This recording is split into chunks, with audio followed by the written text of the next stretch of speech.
Hi, and thank you for visiting my channel. For more information, kindly subscribe and follow. Now let's get started.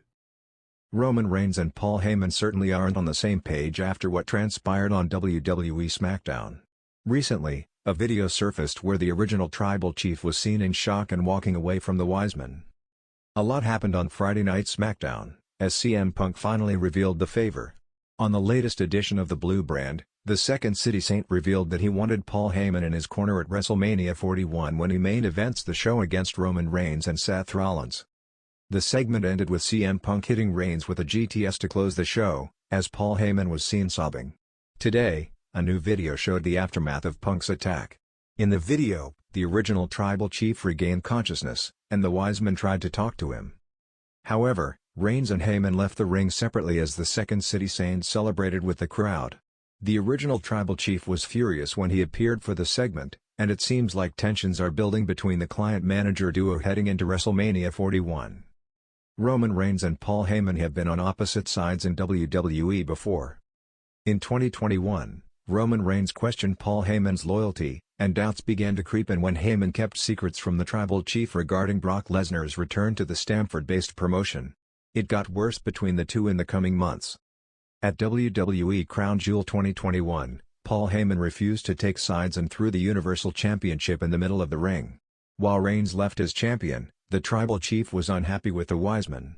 In December 2021, their separation finally happened when Heyman was kicked out of the Bloodline. During the segment, Paul Heyman's loyalty was questioned heading into WWE Day 1 2022. In the end, Reigns terminated Heyman's employment and hit him with a Superman punch. Heyman later reunited with Brock Lesnar when the title match with Roman Reigns was scrapped. However, it was all a grand scheme by Reigns and Heyman as they ultimately got the last laugh on the Beast incarnate at WrestleMania 38 when the Tribal Chief became the undisputed WWE Universal Champion. The lights had dimmed over the Amway Center in Orlando, but the energy still pulsed in the air like electricity. SmackDown had just gone off the air, but for Roman Reigns, the night was far from over. He sat at the edge of the ramp, sweat beading down his forehead, his eyes staring into a void only he could see. Fans lingered in the crowd, sensing something was amiss. The Tribal Chief, the undisputed WWE Universal Champion, looked rattled. For over 3 years, Roman Reigns had been the master of the WWE Universe. He had crushed challengers, manipulated allies, and rewritten the very structure of the Bloodline. He was unstoppable, unshakable. Until tonight. What started as a routine night for Reigns spiraled into something no one expected. Earlier in the evening, Paul Heyman had hyped an earth-shattering announcement concerning the Bloodline's future. Heyman's words dripped with confidence, promising a night that would reaffirm Roman Reigns as the greatest champion in WWE history. Roman, standing behind him with arms crossed and a knowing smirk, expected nothing less.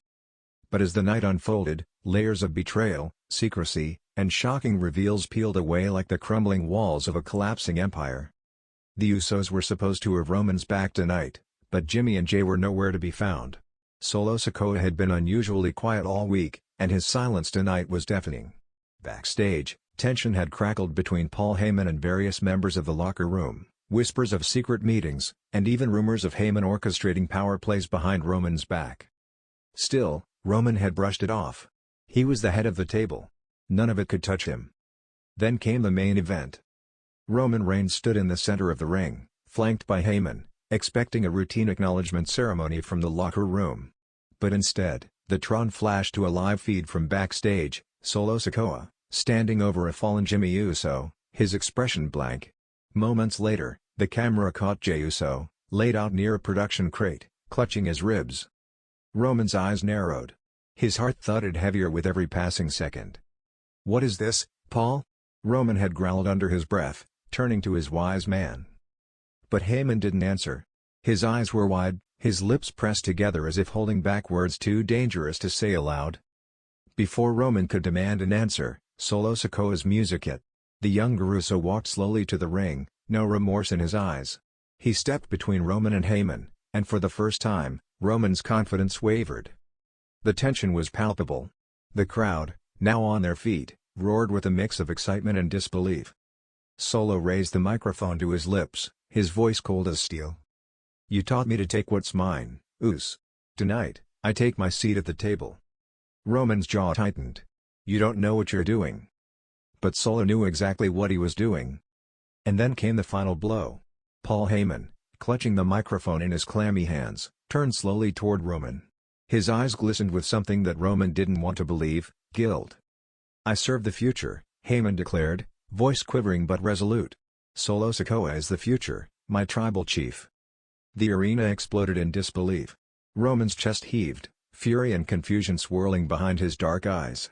For a moment, he was frozen, caught between the man he trusted like family and the rising force of Solo Sikoa, who now stood shoulder to shoulder with Heyman. Solo struck first. A brutal Samoan spike to Roman's throat sent the champion crashing to the mat. Heyman backed away, hands raised, but there was no mistaking his alliance. He had chosen his side.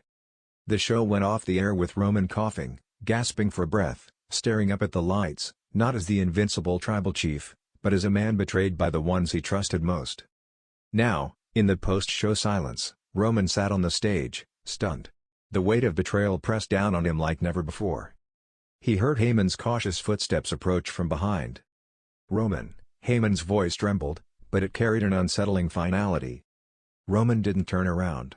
He clenched his fists so tightly his knuckles turned white. His mind flashed through every moment, every decision, every time he defended Heyman, every time he placed his faith in the wise man's counsel. "You used me," Roman rasped, his voice raw. "You used my family. And you used me." Heyman hesitated, then spoke with chilling calmness. "I served the tribal chief. I served the bloodline. But the future isn't you anymore." Those words were a dagger to Roman's heart. Without a word, Roman stood. The audience, still lingering, watched with bated breath. He didn't acknowledge Heyman. He didn't offer a retort. He simply walked past him, his expression a storm of rage, heartbreak, and calculation. Heyman reached out, as if to stop him, but Roman shrugged him off like dead weight. The message was clear: their alliance, once unbreakable, was shattered. As Roman disappeared through the curtain, cameras caught one final shot of Paul Heyman standing alone on the stage, visibly shaken despite his earlier bravado.